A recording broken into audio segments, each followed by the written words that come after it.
Bueno, y en esta última parte de la clase vamos a aprender a calcular el test del chi cuadrado, que se utiliza especialmente cuando tenemos dos variables de tipo categóricas, es decir, nominales.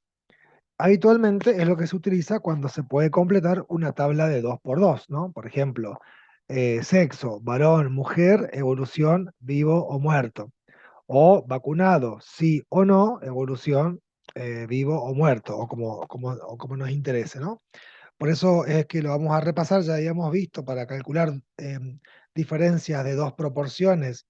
Una posibilidad es el test de la z, y otra posibilidad para comparar dos proporciones es el test del chi cuadrado. El test de la z es la versión paramétrica, es decir, basada en la curva de Gauss y en la tabla de distribución de valores z que ya aprendimos en clases pasadas. Y el test del chi cuadrado es otro tipo de distribución, no es la distribución normal, es la distribución del chi cuadrado, pero de todas formas, como en todos los test estadísticos, se tiene que calcular el punto crítico el valor crítico que se va a solicitar para considerar al test como estadísticamente significativo. Se hacen los cálculos, se obtendrá ese valor. Uno se fija en la tabla, en este caso la distribución de student, perdón, en la distribución del chi cuadrado, y a partir de ahí se estima la probabilidad tal como lo hacemos con la tabla de valores Z, nada más que acá lo único que cambia es otro tipo de distribución. Muy bien, entonces el ejemplo que vamos a seguir viene de la mano del ejercicio de simulación que habíamos hecho en el campus virtual, donde una de las comparaciones que estábamos haciendo era si, por ejemplo, la vacuna, estar vacunado o no contra coronavirus, se asociaba a una mayor o mejor o peor evolución, suponemos que mejor evolución, eh, entre los vacunados, ¿no? En relación al riesgo de muerte de un grupo o del otro. Entonces, una de las cosas que ya sabemos hacer es hacer la tabla de 2 por 2 como está en esta diapositiva, y estimar el riesgo de muerte en un grupo y en otro. En este caso, tenemos que el riesgo de muerte de los vacunados es 81,25%, y cuando planificaba la clase que iba a ser sincrónica, pensaba preguntarles si eso era mucho o poco, ¿no? Eh, por supuesto que la respuesta debería ser depende, ¿no? Depende de la frecuencia del evento en el grupo con el cual se compara. Eh, y el riesgo de muerte en los no vacunados resulta ser del 95,4%. Entonces, el riesgo de muerte de los vacunados, 81,25%, es menor que el riesgo de muerte de los no vacunados, que es 95%. Por tanto, decimos que la vacunación se asocia a una menor frecuencia de la muerte en este grupo de pacientes. Entonces, a partir de lo que ya habíamos aprendido previamente, podríamos calcular el riesgo relativo, el riesgo atribuible, el número necesario a tratar. Fíjense que acá el número necesario a tratar da de 7, es decir, hay que vacunar a 7 personas para evitar una muerte por coronavirus en pacientes en ARM.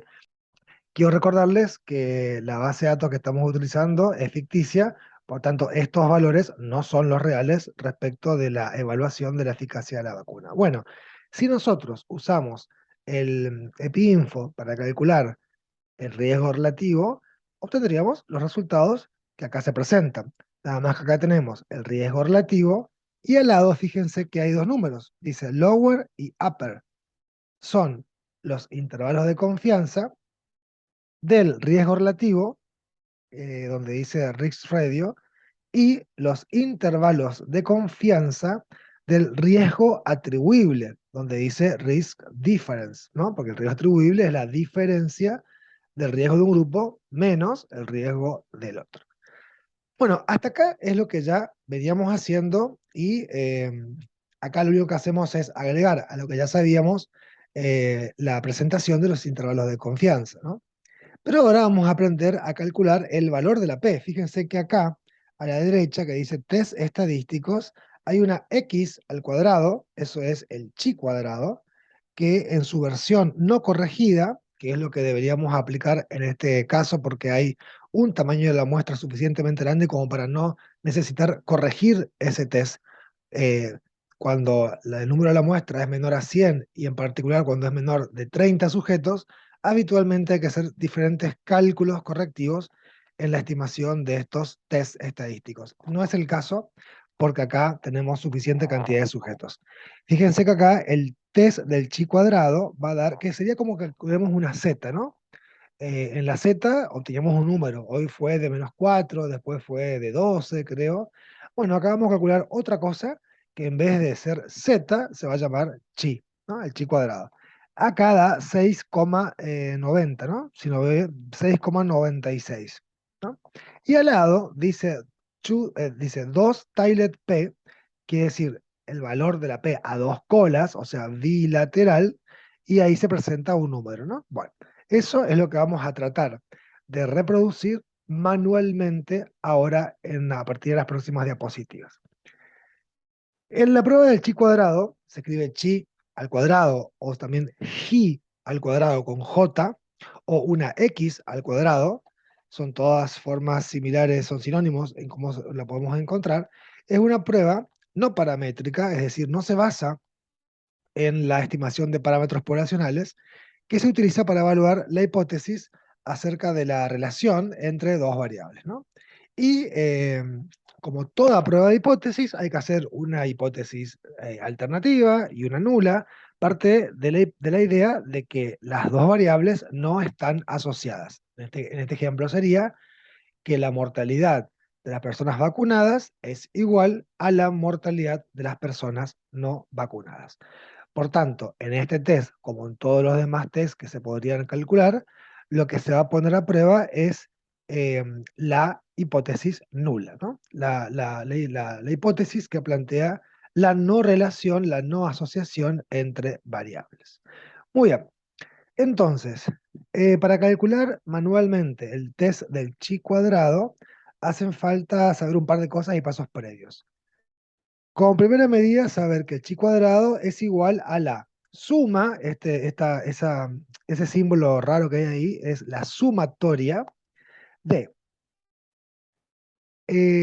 la frecuencia observada, que son los casos, las celdas que completamos nosotros en la tabla de 2×2, es lo que ha ocurrido, la frecuencia observada. Por ejemplo, hay 13 personas vacunadas y fallecidas en nuestra base de datos, ¿no? De esa forma podríamos completar una tabla de 2×2 si lo quisiéramos hacer manualmente. Entonces digo, lo que está en esa celda, que corresponde a nuestros datos, son las frecuencias observadas. A las frecuencias observadas hay que restar lo que se conoce como frecuencia teórica o esperada, que es lo que vamos a aprender a hacer especialmente ahora, ¿no? Eso elevado al cuadrado, es decir, la diferencia al cuadrado de la frecuencia observada menos la frecuencia teórica sobre la frecuencia teórica.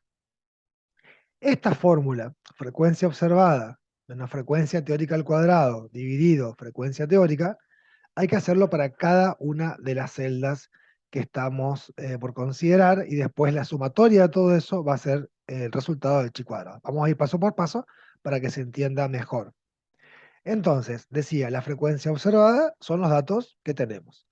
La frecuencia teórica o esperada se va a obtener de esta manera, multiplicando el subtotal de la columna y de la fila que corresponde a la celda que queremos calcular, dividido el gran total. Vamos a ver un ejemplo para que se entienda lo que estoy diciendo.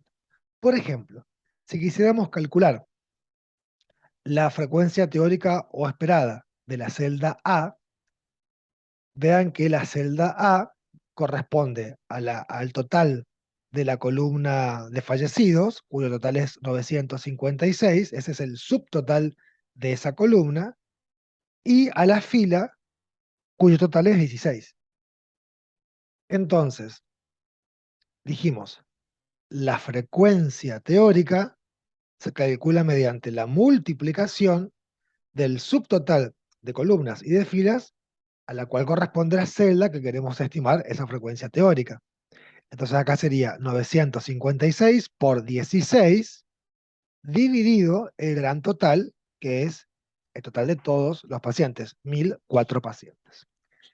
Hacemos los cálculos y 15,2351, lo puse con decimales para que después coincida mejor nuestro cálculo con lo del EpiInfo, ¿no?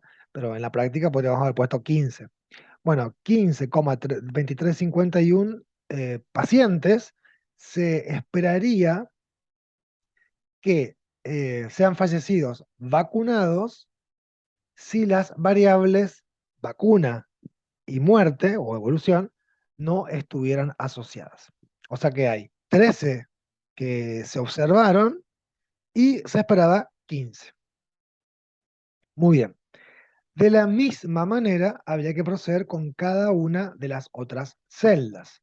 Por ejemplo, para la celda B, donde la frecuencia observada es 3, deberíamos multiplicar 48 por 16, que son los subtotales de filas y columnas que le corresponden a la celda B, dividido 1004. Nos da 0,7649. O sea, se observaron 3 personas vacunadas que sobrevivieron, mientras que se hubiera esperado 0,76, vamos a decir, una persona, si las variables no estuvieran relacionadas, si la variable vacuna y mortalidad no estuvieran relacionadas.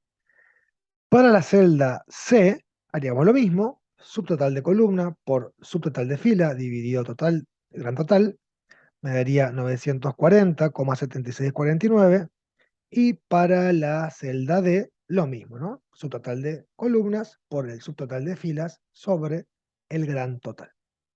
Y me daría en este caso 47,2351. Por supuesto que ustedes en la casa pausen el video para que puedan entender ese cálculo que se hace.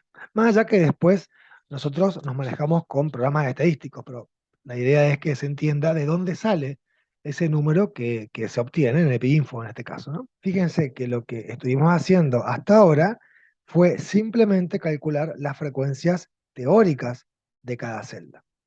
En el último paso del cálculo, lo que hay que hacer es realizar la diferencia cuadrada, es decir, la frecuencia observada, que es lo que ya sabíamos. Por ejemplo, en la celda es 13, a eso se le resta la frecuencia teórica, que habíamos calculado en 15, 23, 51, a ese resultado se lo eleva al cuadrado, y se divide por la frecuencia teórica, que en el caso de la celda A es 15, 23, 51. Con lo cual tenemos 0,3279. Eso es lo que corresponde para la celda A. Y luego se hace lo mismo para las otras celdas. Si prestan atención en la resolución del cálculo, lo que estuve aplicando para cada celda es esa fórmula: frecuencia observada menos teórica al cuadrado sobre frecuencia teórica. Muy bien, el chi cuadrado va a resultar de la suma de todos esos resultados, que en este ejemplo me da 6,9672, muy similar, después le voy a mostrar cómo nos dio el resultado, muy similar a lo que habíamos obtenido con EpiInfo. Hay algunas diferencias por redondeo, pero es prácticamente igual. Hay un concepto o sea, que el chi cuadrado es 6,9672.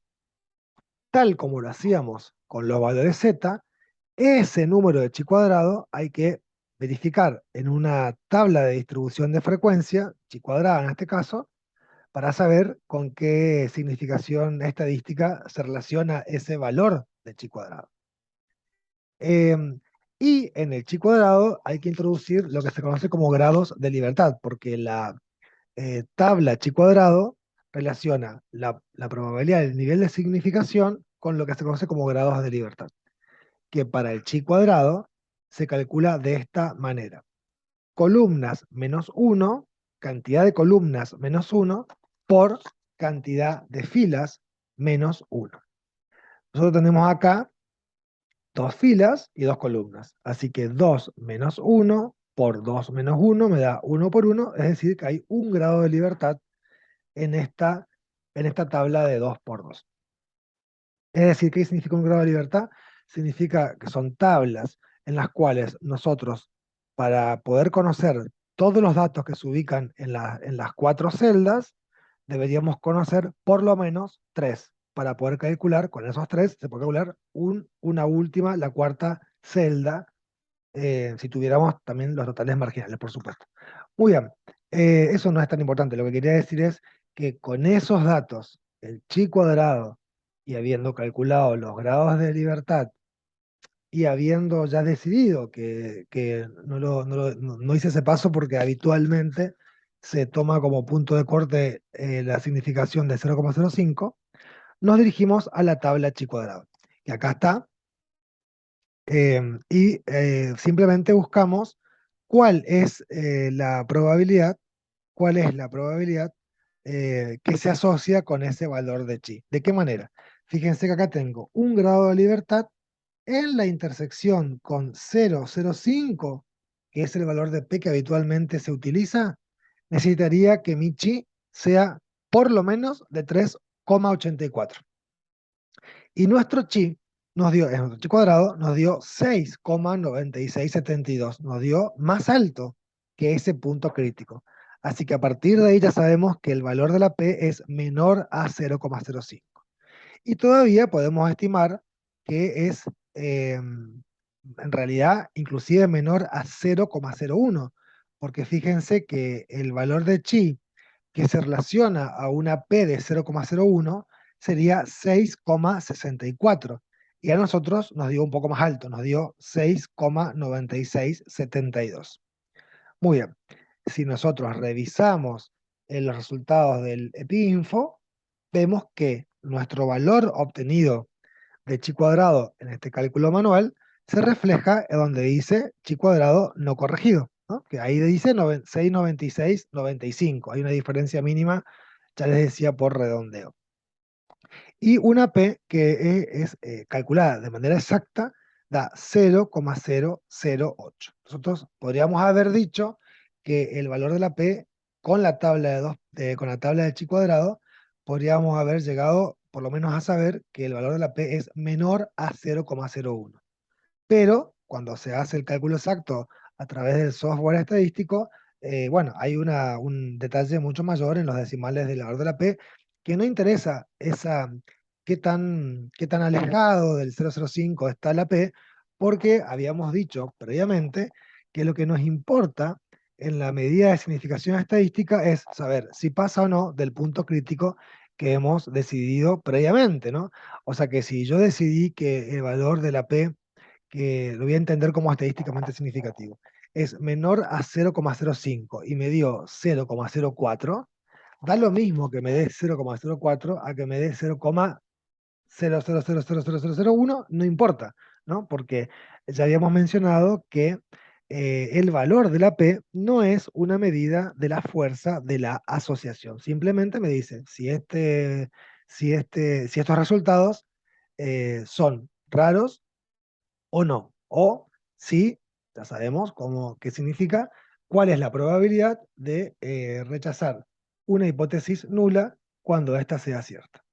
Bueno, muy bien, hasta acá son los contenidos que teníamos pensado conversar en la clase sincrónica, más algunos ejercicios que íbamos a hacer todos juntos, que lo vamos a hacer en nuestro próximo encuentro dentro de 15 días. Pero me gustaría hacer explícito el hecho de que ya conocemos cómo se estiman asociaciones mediante autorradio o mediante riesgo relativo de acuerdo al diseño del estudio que estemos considerando.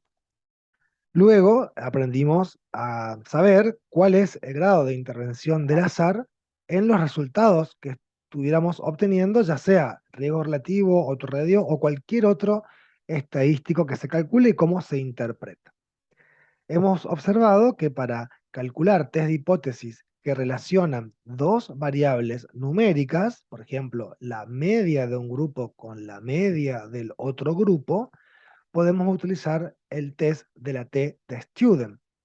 Y acabamos de ver que cuando queremos comparar dos variables nominales, podríamos usar el test del chi cuadrado. Hemos visto eso, hemos visto cómo se calculan manualmente. Previamente habíamos visto cómo se calcula el test de la z, Nos falta después conocer el test de ANOVA para poder estimar diferencias de medias en tres o más grupos.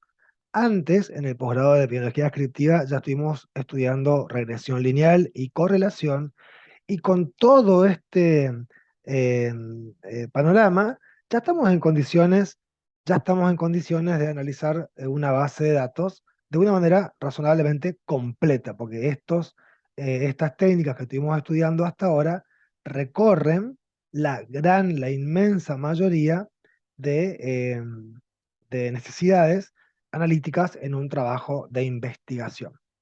Entonces, si uno tuviera que escribir en un proyecto de investigación cómo lo piensa analizar, siguiendo el ejemplo de la simulación de coronavirus, una posible redacción, podemos mejorarla, pero siempre se puede mejorar, pero una posible redacción podría ser la que está acá en pantalla, ¿no? Donde estamos diciendo que para describir variables categóricas, vamos a calcular proporciones e intervalos de confianza al 95%, y para las cuantitativas, la media y el desvío estándar, para evaluar asociaciones entre diferentes variables y la muerte por COVID, podríamos utilizar riesgo relativo con los intervalos de confianza al 95% y mediante la prueba del chi cuadrado estimar los valores de la P. Y para estimar las diferencias entre variables numéricas usaríamos el test de Student, que es el test de la T, considerando significativos valores de P menores a 0,05.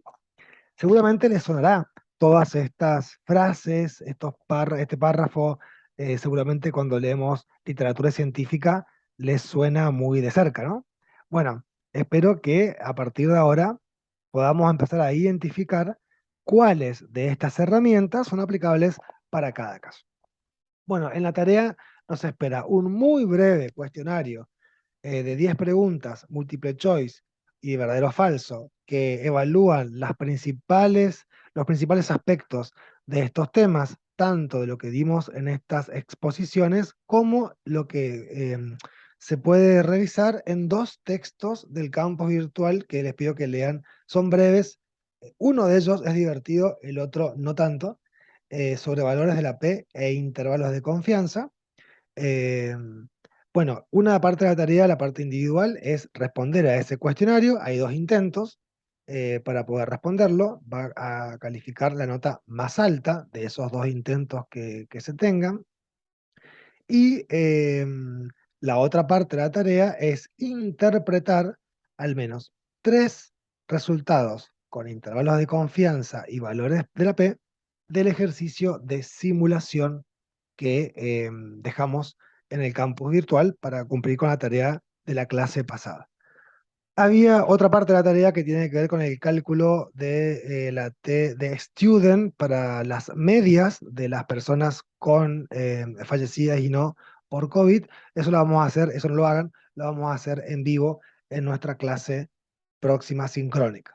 Bueno, espero que haya sido de utilidad todo este desarrollo y los espero dentro de 15 días en nuestro teórico sincrónico. Hasta luego.